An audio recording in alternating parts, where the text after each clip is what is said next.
নমস্কার, CNN 24 নিউজে আপনাদের সঙ্গে রয়েছি আমি পরমা। প্রথমে দেখে নেব সংবাদ শিরোনাম। প্রধানমন্ত্রীর গুরুত্বপূর্ণ ঘোষণা, 21 জুন থেকে 18 ঊর্ধ্ব বিনামূল্যে ভ্যাকসিন ও অন্য যোজনার অধীনে গরিবরা পাচ্ছেন বিনামূল্যে রেশন। সরকারি কর্মীদের বেতন থেকে বকেয়া বিদ্যুৎ বিল কাটার নির্দেশ মুখ্যমন্ত্রীর। মেঘালয়ের কয়লা খনিতে নিখোঁজ শ্রমিকদের উদ্ধারে মুখ্যমন্ত্রীর হস্তক্ষেপ চাইলেন কংগ্রেস নেত্রী সুস্মিতা। শিলচরের ব্ল্যাক ফাঙ্গাস রোগীর সুস্থতার পথে, করোনার তৃতীয় ঢেউয়ের মোকাবিলায় প্রস্তুত সরকার, বললেন স্বাস্থ্যমন্ত্রী কেশব মহন্ত। সিন্ডিকেট রাজ উৎখাত করে ছাড়বে সরকার, অবৈধ ব্যবসা বন্ধ করতে হবে কমলাক্ষের, বললেন বিধায়ক কৃষ্ণেন্দু পাল। জীবনদীপ ভ্রাম্যমাণ অক্সিজেন গাড়ির উদ্বোধন শিলচরে। শিলচরের সিভিল হাসপাতালে করোনা রোগীদের মনোবল বাড়াতে ডাক্তার ও সহযোগীরা করোনা রোগী প্রিয়ার গানে দিলেন ধামাইল নৃত্য। এবারে খবর বিস্তারিত। প্রধানমন্ত্রীর গুরুত্বপূর্ণ ঘোষণা, 21 জুন থেকে 18 ঊর্ধ্ব সকলেই বিনামূল্যে ভ্যাকসিন গ্রহণ করতে পারবেন। এতে কেন্দ্র প্রয়োজনীয় ভ্যাকসিন বিনামূল্যে রাজ্য সরকারকে সরবরাহ করবে। 75% ভ্যাকসিন সরবরাহে কেন্দ্রের প্রয়োজনীয় পদক্ষেপ গ্রহণ করে ভ্যাকসিন প্রস্তুতকারী কোম্পানিগুলির কাছ থেকে নিজ দায়িত্বে ক্রয় করে রাজ্যকে বিনামূল্যে সরবরাহ করবে। বাকি 25% বেসরকারি হাসপাতালগুলো সংগ্রহ করে 150 টাকা সার্ভিস চার্জ সহ ভ্যাকসিন প্রদান করার সুযোগ পাচ্ছে। ইতিমধ্যে CNN 24 এর এক সংবাদ, সুপ্রিম কোর্টের নির্দেশে কেন্দ্র রাজ্যগুলিকে বিনামূল্যে ভ্যাকসিন সরবরাহ করার কথা তুলে ধরা হয়েছিল। আজ প্রধানমন্ত্রী গরিব কল্যাণ অন্ন যোজনার অধীনে বিনামূল্যে নভেম্বরের দীপাবলি পর্যন্ত রেশন প্রদান করার কথাও ঘোষণা করেন। मेरे प्यारे देशवासियों, नमस्कार। कोरोना की दूसरी वेव और दूसरी वेव से हम भारतवासियों की लड़ाई जारी है। दुनिया के अनेक भारत भी इस लड़ाई के दौरान बहुत बड़ी पीड़ा से गुजरा है। 1 मई के पहले वाली, यानी 1 मई के पहले 16 जनवरी से अप्रैल अंत तक जो व्यवस्था थी, पहले वाली पुरानी व्यवस्था को फिर से लागू किया जाए। साथियों, आज ये निर्णय लिया गया है कि राज्यों के पास वैक्सीनेशन से जुड़ा जो 25% काम था, उसकी जिम्मेदारी भी भारत सरकार उठाएगी। ये व्यवस्था आने वाले 2 सप्ताह में लागू की जाएगी। इन 2 सप्ताह में केंद्र और राज्य सरकारें मिलकर नई गाइडलाइंस के अनुसार आवश्यक तैयारी कर लेंगी। संयोग है कि 2 सप्ताह बाद 21 जून को ही अंतर्राष्ट्रीय योग दिवस भी है।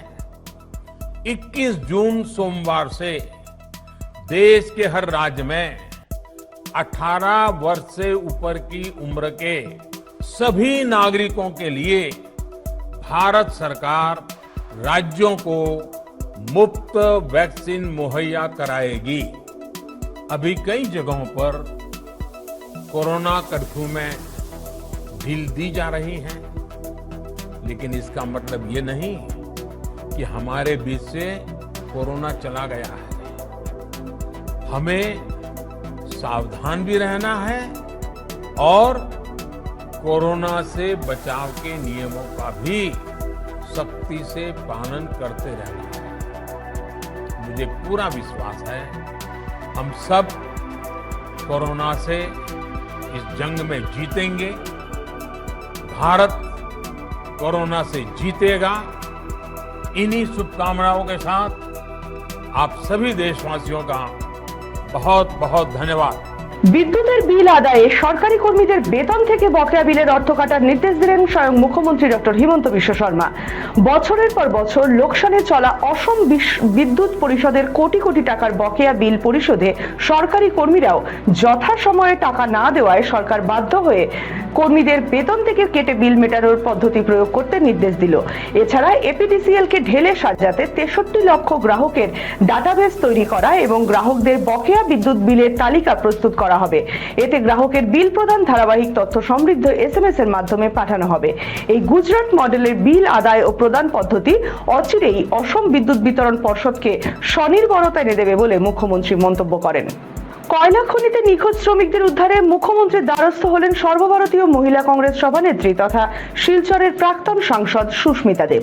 রবিবার তিনি মুখ্যমন্ত্রী ডক্টর হিমন্ত বিশ্ব শর্মার কাছে এক পত্রযোগে বলেছেন, দুর্ভাগ্যজনক যে মেঘালয়ের কয়লা খনিতে নিখোঁজ শ্রমিকদের সন্ধান মিলছে না। এ নিয়ে তিনি উদ্বেগ প্রকাশ করে নিখোঁজদের উদ্ধারের জন্য মুখ্যমন্ত্রীর হস্তক্ষেপ দাবি করেন। উল্লেখ্য, গত রবিবার মেঘালয়ের ইস্ট জয়ন্তিয়া হিলস জেলার একটি কয়লা খনিতে কাজ করার সময় দুর্ঘটনায় বেশ কয়েকজন শ্রমিক খনির ভেতরেই আটকে পড়েন। নিখোঁজ শ্রমিকদের মধ্যে কাছাড় জেলার কাটিগড়ার নাজাদপুরের আনোয়ার হোসেন এবং বদরপুরের আব্দুল শুকুর নামে দুজন শ্রমিকও রয়েছেন। এক সপ্তাহ পর এখনো তাদের খোঁজ মেলেনি। নিখোঁজদের পরিবারের অভিযোগ, উদ্ধার কাজকে মোটেই গুরুত্ব দিচ্ছে না মেঘালয় প্রশাসন।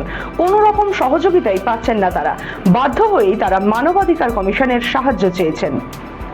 একদিকে বিধিনিষেধ, অন্যদিকে ভ্যাকসিনেশন, জোড়া সতর্কতামূলক পদক্ষেপে রাজ্যে করোনা গ্রাফ এই মুহূর্তে অনেকটাই নিয়ন্ত্রণে। স্বাস্থ্যমন্ত্রী কেশব মহন্ত শনিবারের সাংবাদিক বৈঠকে জানান যে কঠোরভাবে কোভিড বিধি মেনে চলা, ভ্যাকসিনেশন এবং টেস্ট বাড়ানোর পরিপ্রেক্ষিতে সংক্রমণ কমতে শুরু করেছে রাজ্যে। মৃত্যুর গ্রাফও নিম্নমুখী হচ্ছে। 15 জুনের মধ্যে আশানুরূপভাবে এটা কমবে বলে দৃঢ় মত পোষণ করেন তিনি। রাজ্যে করোনার তৃতীয় ঢেউ আছড়ে পড়ার আগেই স্বাস্থ্য বিভাগ মোকাবিলায় যাবতীয় প্রস্তুতি করে নিচ্ছে। এর জন্য প্রতিটি জেলায় অতিরিক্তভাবে কোভিড হাসপাতাল বা কোভিড কেয়ার সেন্টার তৈরি করা হচ্ছে, যাতে যে কোনো মুহূর্তে 500 থেকে 1000 জন রোগীকে রাখা যায়। স্বাস্থ্যমন্ত্রী আরো জানান, শিলচর থেকে শনিবার রাতে গুয়াহাটি মেডিকেল কলেজ ও হাসপাতালে ব্ল্যাক ফাঙ্গাসে আক্রান্ত একজন রোগীকে ভর্তি করা হয়। রোগীর স্বাস্থ্যের কিছুটা উন্নতি ঘটেছে, নিয়ন্ত্রণে রয়েছে শরীরের অক্সিজেনের মাত্রাও। তবে পরীক্ষা আরো বাকি রয়েছে বলে তিনি উল্লেখ করেন। রাজ্যে পজিটিভের হার কমেছে 3.26%। এবারে একটি ছোট্ট বিরতি, সঙ্গে থাকুন। গ্রেসওয়েল হসপিটাল, মেহেরপুর, শিলচর।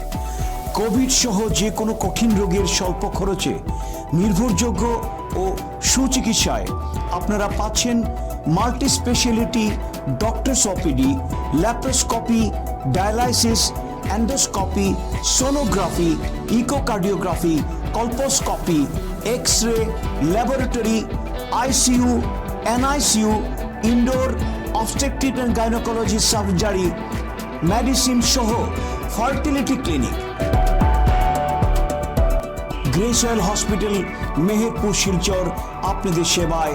যোগাযোগ নম্বর 038422422024।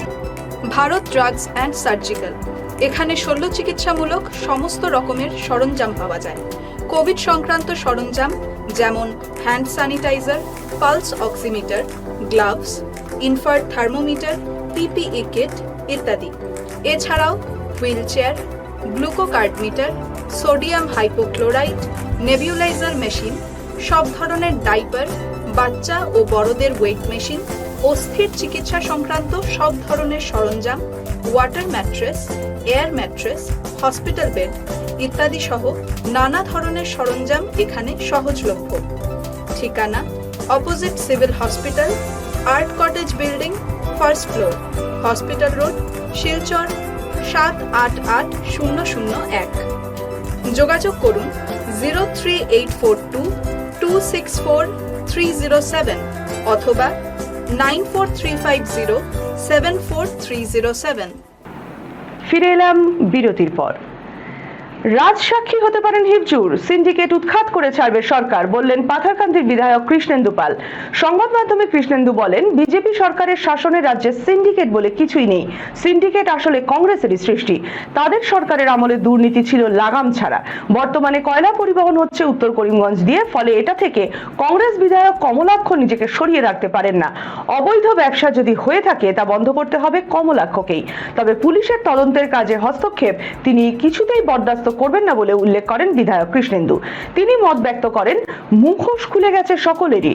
বরাকে কয়লা সিন্ডিকেটের সবকিছুই জনসমক্ষে প্রকাশ পেয়ে গেছে। কয়লা কেলেঙ্কারির বিরুদ্ধে অ্যাকশন মোডে ডক্টর হিমন্ত সরকার। সিন্ডিকেটের রাজসাক্ষী হতে পারেন হিফজুর বলেও সাফ জানিয়ে দেন পাথারকান্দির বিধায়ক।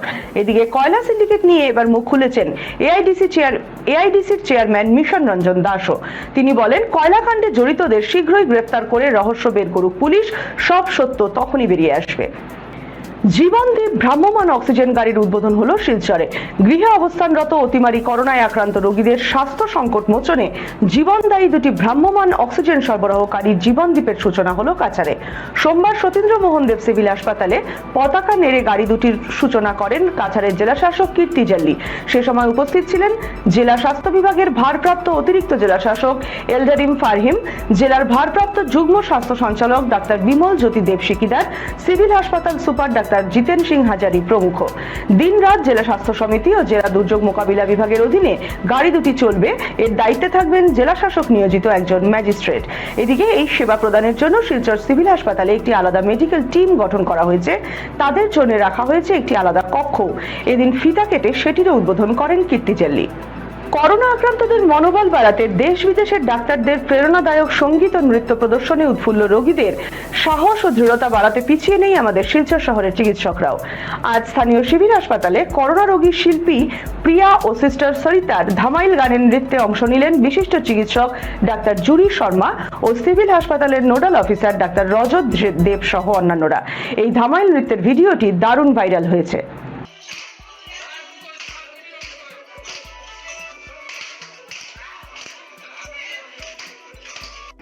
নমস্কাৰ।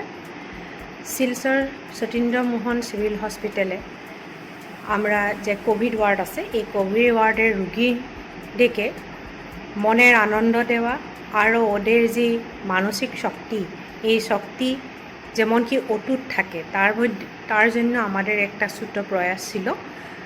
স্বাস্থ্যকর্মী আর রুগীর সুসম্পর্ক আমাদের সবসময়ই কাম্য।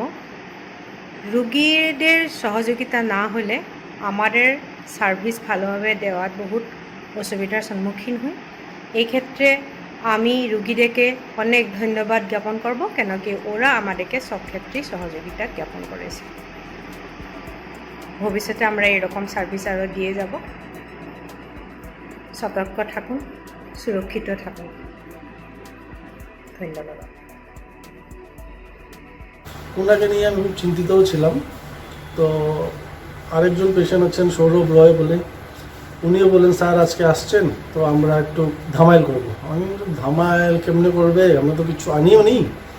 তো ঠিক আছে চলো আমরা করি তাহলে। ও দেখি মোবাইলে লাগালো, একটা সাউন্ড সিস্টেমও ছিল ছোটো করে, তো লাগালো। তো জাস্ট আমরা ভাবলাম একটু মোটিভেট করি পেশেন্টদেরকে। আমার সঙ্গে ডক্টর জুরি শর্মা ছিল, শক্তি সিস্টার, আরও ক্লিনার অমিত ছেত্রী। তো বলে চলেন স্যার সবাই একটু কী করি, এনথুজিয়াজম করি। তো ঠিক আছে, ভালো কথা। তো আমরা সবাই মিলেই একটু নাচ গান করলাম, সবাইকে একটু ফুর্তি ফুর্তা করলাম। তো এই জন্যই এমনি just for to make them comfortable, happy, এটার জন্য আমরা করেছিলাম। আগামী 11ই জুন অর্থাৎ শুক্রবার থেকে মাসব্যাপী কাছাড়ে জিপি ভিত্তিক কোভিড পরীক্ষা ও টিকাকরণ শুরু হচ্ছে। ব্যাপক আকারে কোভিড রোগী শনাক্ত ও টিকাকরণই হচ্ছে এর মূল উদ্দেশ্য। এ নিয়ে সোমবার জেলাশাসক কীর্তি জাল্লির পৌরোহিত্যে সতীন্দ্র মোহন দেব সিভিল হাসপাতালে এক সভা অনুষ্ঠিত হয়।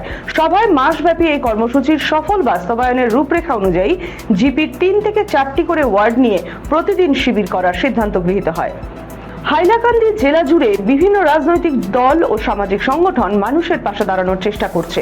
ইতিমধ্যে বরাক উপত্যকার গার্জিয়ান মিনিস্টার পরিমল শুক্লবৈদ্য হাইলাকান্দি সফরে এসে জনপ্রতিনিধিদের মানুষের পাশে দাঁড়াতে অনুরোধ জানিয়েছেন। আর সেই মতেই জেলার বিধায়করাও বিভিন্ন মাধ্যমে জনসচেতনতা বৃদ্ধির কাজ করে যাচ্ছেন। এ মর্মে বিজেপির যুব নেতা মিলন দাস জানান যে গত রবিবার তিনি ও তার সহযোগীরা হাইলাকান্দি জেলার দক্ষিণ প্রান্তের আসাম মিজোরাম সীমান্তবর্তী গুটগুটি এলাকা পরিদর্শন করে সেখানকার সাম্প্রতিক পরিস্থিতির খবর নেন। নির্দিষ্ট এই অঞ্চলে মিজো আগ্রাসন যেভাবে দিনের পর দিন বেড়ে চলেছে, তাতে সেখানকার গ্রামবাসীদের উৎকণ্ঠা ও আতঙ্কের মধ্যে দিন কাটছে। গ্রামবাসীদের বিভিন্ন অভাব অভিযোগ শুনে রাজ্য সরকারের উদ্দেশ্যে তাদের দেওয়া একটি স্মারকপত্র গ্রহণ করে তাদের দাবি সরকারের কাছে পৌঁছে দেওয়ার আশ্বাস দেন মিলন দাস। আজ কাছাড় জেলায় দিব্যাঙ্গদের জন্য নিবেদিতা মডেল টিকাদান কেন্দ্র শুরু হয়েছে। দিব্যাঙ্গদের সুবিধার্থে সরকার এই মডেল টিকা কেন্দ্র উদ্বোধন করেছে। গার্লস এইচএস স্কুলে কাছাড়ের জেলা শাসক কীর্তি জাল্লির উপস্থিতিতে এই সেন্টারটির উদ্বোধন করা হয়। কীর্তি জাল্লি বলেন যে এটি ইতিমধ্যে নির্দেশ দেওয়া হয়েছে যে প্রবীণ নাগরিকরা, শিশুদের এবং মহিলা ও দিব্যাঙ্গদের প্রতিটি ভ্যাকসিনেশন সেন্টারে অগ্রাধিকার দেওয়া হবে। তবে দিব্যাঙ্গদের সুবিধার্থে আমরা সরকারি বালিকা এইচএস স্কুলে এই নিবেদিতা মডেল সেন্টার স্থাপন করেছি, যা গতিশীলতা বান্ধব। পাশাপাশি লক্ষ্মী এনজিও এই উদ্যোগে আমাদের সমর্থন জানাতে এগিয়ে এসেছে। हम ऑफिशियली इनॉग्रेट किए हैं। वैसे तो हर 28 वार्ड्स में हमारा जो वैक्सीनेशन साइट चल रहा है, वहाँ पे we already given priority to ladies carrying babies, senior citizens and people with disability. पर हमें लगा कि एक डेडिकेटेड सेंटर होने से सारे मिल के एक क्लब वे में यूजिंग एनजीओ सपोर्ट्स ऑल्सो एक ही सेंटर में आ सकते हैं, मोबिलिटी भी आसान होगा। तो इसीलिए हमने ये आज गर्ल्स हाई स्कूल में मिल रहे हैं। ये सेंटर हमने डेडिकेट किया है कि for people with disability they can come and first come first serve basis पे उनको प्रायोरिटी मिलेगा compare to the others also who are in the line. तो मैं आप सभी को जिला में अगर कहीं पे भी है आप आ सकते हैं तो आ जाइएगा। यहाँ पे डेडिकेटेड सेंटर रखा है, रैम्प्स भी है तो आने में आसान होगा। आप प्लीज़ आइएगा एंड इस फैसिलिटी को 10 जून तक यूज़ कीजिएगा। 7 बजे से 2 बजे हमारा सेशन चलता है। एक आईडी कार्ड लेके आप यहाँ आ सकते हैं। प्लीज़ सभी को मेरा आह्वान है कि कोई people with disabilities who are not sure कहाँ मिलेगा, आप यहाँ डायरेक्टली डेडिकेटेड सेंटर में आ सकते हैं। Government girls high school Silchar. Thank you. ব্যক্তিগত তহবিল থেকে অক্সিজেন কন্টেইনার মেশিন তুলে দিলেন বরখলার বিধায়ক মিসবাউল ইসলাম লস্কর। জেলা শাসক কীর্তি জাল্লির উপস্থিতিতে তিনি স্বাস্থ্যকর্মীদের হাতে এগুলি তুলে দেন। পরে সংবাদ মাধ্যমকে বিধায়ক বলেন তার নিজস্ব তহবিল থেকেই বরখলাবাসীর জন্য শীঘ্রই একটি অ্যাম্বুলেন্সও দেবেন। প্রথম আইসি, যদিও লকডাউন এর মধ্যেও আসতে বাধ্য হয়েছি। আমি একটা ব্যক্তিগতভাবে একটা অক্সিজেন কনসেন্ট্রেটর ডোনেট করছি, কারণ আজকাল অক্সিজেনের খুব শর্টেজ। আমি চাই না কোনো অক্সিজেনের শর্টেজ। দ্বিতীয়ত ডিসিরে আনছি, এখানে পজিশন দেখাইছি, কারণ এখানে এত কমপ্লেন, ডিসি নিজেও ডিসস্যাটিসফাইড, তাইনও খুঁজে গেছেন যে পারফরমেন্স লাগে। আমি পারফরমেন্স দেখাম গেল 2 নম্বর। এখানে কিছুটা ডাক্তারও কথা হইল জল পড়ে এই পড়ে, তা আমি আমার ইঞ্জিনিয়ারকে পাঠাইয়া দেখি একটা স্টিমিট করবে, টুকটাক কাজ করা লাগে। আমার তো এমএলএ এমন কিছু ফান্ড নাই আমার তো, তবুও তথাপিও আমি একটা দেওয়ার চেষ্টা করব যাতে বরখলা অঞ্চলে। আর আমার এটা খুব ইচ্ছা আছে আমার এমএলএ ফান্ড আইলে একটা অ্যাম্বুলেন্স দিই, যাতে এখানে কোনো রুগী আইলে যদি শিলচর ফাটাইতে হয় সেটা অ্যাম্বুলেন্স পাওয়া যাব, তাড়াতাড়ি পাঠানি দিব। আর এটা ড্রাইভারের বেতন কীভাবে হয় আমি ডিসির লগে আলাপ করছি, সেখানে একটা উপায় করি পারব। স্যার, করোনা অতিমারি থেকে রেহাই পেতে হলে সরকার প্রদত্ত বিধিনিষেধ মেনে চলা জরুরি। পাশাপাশি করোনার প্রতিষেধক টিকা গ্রহণ করতেও জনগণের প্রতি আহ্বান জানিয়েছেন হাইলাকান্দির বিধায়ক জাকির হোসেন লস্কর। তিনি রবিবার পূর্ব হাইলাকান্দির বিভিন্ন গ্রামে জনগণকে কোভিড বিধি মেনে টিকা গ্রহণ করার আহ্বান জানান। কারণ গভর্নমেন্টে করে করে গিয়ে ভ্যাকসিন মারতেও রাজি, কিন্তু কোনো সেন্টারও গিয়ে দেখা যায় 10 জন মানুষ পাওয়া যায় না। এর লাগে সবার কাছে আমার জোড়াত যে পাইলেও মনটা লস হইতো না। এটা আফওয়া আউরি মাত মানুষ নিয়ে লাভ নাই। নিজে বাঁচা লাগবো, সমাজে বাঁচানি লাগবো। আমি যদি সুস্থ থাকি তো তুমি সুস্থ থাকবে, আমি বেমার হইলে তুমি থাকি আমার থাকি তুমিও বেমার হইবে। অতএব এটা খুব বললেন তো নিজে বাঁচা না, এর বাদে না বাকি সংগ্রাম বললাম নিজে বাঁচতে লাগবে। অতএব আমার একটা অনুরোধ হইল যেভাবে ভ্যাকসিনের ব্যবস্থা আমরা দিয়ে দিই, যেন অসুবিধা হয় আমরা লোকের যোগাযোগ করো, আমরা তারা লোকের গভর্নমেন্ট একদম মানে 24 ঘন্টা গভর্নমেন্টের কাজ। আর আমরা হাইলাকান্দির ডেপুটি কমিশনারও একদম ভদ্রলোক আওয়ার বাদ থেকে কম সময়ের ভিতরে আইসুন, এর বাদেও ডেইলি গেলে সবার যাত্রা বিভিন্ন মানুষের ডাকিয়া নিয়ে করতে। অর্থাৎ আমার একটা অনুরোধ রইল এটা, যে আশা করি আপনারা নেক্সট যেদিন নিজেরও হইতে পারবো। হ্যাঁ, ধন্যবাদ। শিলচর মেডিকেল কলেজে নর্থ ইস্ট সিকিউরিটি সার্ভিসের কর্মীরা 4 মাস থেকে বেতন না পেয়ে কর্মবিরতি রেখে ধর্নায় বসলেন।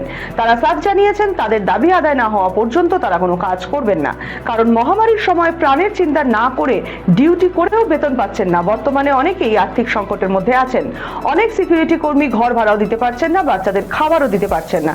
এভাবে দুরবস্থার মধ্যেই কাটছে তাদের দিন। এই বিষয়ে তারা সংবাদ মাধ্যমে জেলা প্রশাসনের কাছে ন্যায় বিচার চেয়েছেন।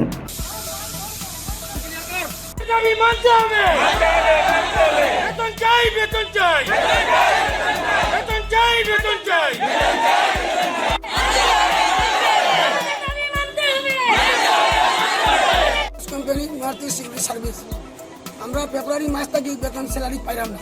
আজকে আমরা 4 মাস 7 দিন কোনো বেতন নাই। এর মধ্যে আমরা করোনার মধ্যে ডিউটি করি, বহুত কষ্ট থাকি। আমরা বাচ্চা কাচ্চার এডমিশন করেছি না, কোনো মানুষে ওই ঘর ভাড়া দিতে পারে না।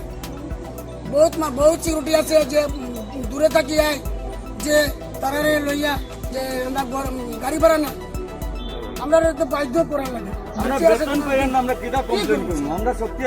আমরা শরীরের মধ্যে শক্তি আসেনি। আমি যে দুইটা বাচ্চারা ইংলিশ মিডিয়ামে পড়া, এখন স্যালারি এখন স্কুলে এডমিশন করেছি না স্যার, না খাওয়ার কোনো মতো ঠিক না, চাউল কেনার টাকা না, হাটিয়া পাইতে থাকি হওয়া লাগে।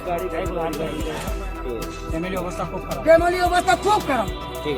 আমরা বেতন লাগে 4 মাসের বেতন দাবি দাওয়া করা হয়েছে।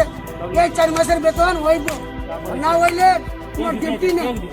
রাঙ্গিরখাড়ি টাউন আউটপোস্টকে থানায় উন্নীত করার দাবি জানালেন শিলচরের 18 নম্বর ওয়ার্ডের প্রাক্তন পুর কমিশনার অসীম দাস। সোমবার শিলচর দাস কলোনিতে এক সাংবাদিক বৈঠক ডেকে অসীম দাস বলেন, বৃহত্তর রাঙ্গিরখাড়ি পুলিশ ফাঁড়ি থানায় উন্নীত করার দাবিতে এককাট্টা হয়েছেন এলাকাবাসী। এলাকার আইন শৃঙ্খলা রক্ষা ও প্রশাসনিক কর্মকাণ্ড পরিচালনা অসম্ভব হয়ে পড়েছে। এলাকাবাসীর পক্ষে এই টাউন আউটপোস্টকে থানা হিসেবে গড়ে তোলার জন্য মুখ্যমন্ত্রী তথা স্বরাষ্ট্রমন্ত্রী হিমন্ত বিশ্ব শর্মার কাছে স্মারকপত্র দান করা হয়েছে। টাকা কারিয়ে নিয়ে গিয়ে এরপর এবং চুরি দাঁড়ি ডাকাতি দিন বাড়িয়ে যায়। এটার লেগে আমরা এটা বিশেষ আবেদন আপনার মাধ্যমে আমরা এই কথাটা বোঝাইলাম। আমরা হোম মিনিস্টার হিমন্ত বিশ্ব শর্মার কাছে আমরা দিয়েছি, আমরা সাংসদেরও আমরা অবগত করাইছি। আমরা আবার ফিজিক্যাল কথাবার্তা বলি, এমএলএ সাহেবের লগে কথা হয়েছে, একটু আগে আমার এমএলএ সাহেবের লগে কথা হয়েছে। আমরা এটা ইমিডিয়েট যেমন আপনার আউটপোস্টের কেস করার লেগে আমরা অনুরোধ রাখি, যেমন ওই কাজটা যেমন আমরা অতি শীঘ্রই আজকের করোনা আপডেট। আজ সন্ধ্যা 6টা পর্যন্ত গত 24 ঘন্টায় শিলচর মেডিকেল কলেজ হাসপাতালে কোভিডে আক্রান্ত হয়ে 6 জনের মৃত্যু হয়েছে। শিলচর মেডিকেল কলেজের প্রেরিত আজকের করোনা আপডেট আপনাদের সামনে তুলে ধরছি। শিলচর মেডিকেল কলেজের কোভিড সংক্রান্ত আজকের আপডেট। আজ 7 জুন বিকাল 5টার সময় শিলচর মেডিকেল কলেজে 231 জন পেশেন্ট অ্যাক্টিভ অবস্থায় আছেন। 99 জন পেশেন্ট আইসিইউতে এবং 132 জন পেশেন্ট ওয়ার্ডে আছেন। ভেন্টিলেটর সাপোর্টে 30 জন পেশেন্ট আছেন এবং অক্সিজেন সাপোর্টে 134 জন পেশেন্ট আছেন। গত 24 ঘন্টায় 34 জন পেশেন্ট শিলচর মেডিকেল কলেজে করোনা নিয়ে ভর্তি হয়েছেন এবং 45 জন পেশেন্ট ডিসচার্জ হয়ে গেছেন। 29 জন পেশেন্ট গত 24 ঘন্টায় হোম আইসোলেশন নিয়েছেন। র্যাপিড অ্যান্টিজেন টেস্ট গত 24 ঘন্টায় 18টি স্যাম্পল পজিটিভ এসছে এবং আরটি-পিসিআর 29টি স্যাম্পল পজিটিভ এসছে। আরটি-পিসিআর সম্পর্কে আজকে আমরা আরেকটা বিশেষ খবর দিচ্ছি। আমরা গর্বের সাথে বলছি শিলচর মেডিকেল কলেজ আজ 2 লাখ আরটি-পিসিআর টেস্ট কমপ্লিট করেছে। এই 2 লাখের ভিতরে আমাদের আজ 5টা অবধি 2,281টি স্যাম্পল টেস্ট হয়েছে। এর ভিতরে 7,609টি স্যাম্পল পজিটিভ এসছে এবং শিলচর মেডিকেল কলেজই নর্থ ইস্টের মধ্যে প্রথম মেডিকেল কলেজ যারা 2 লাখ আরটি-পিসিআর টেস্ট কমপ্লিট করেছে। গত 24 ঘন্টায় র্যাপিড করোনা সংক্রান্ত উপসর্গে 6 জন পেশেন্টের শিলচর মেডিকেল কলেজে মৃত্যু হয়েছে। CNN 24 নিউজ আজ এই পর্যন্তই। নমস্কার।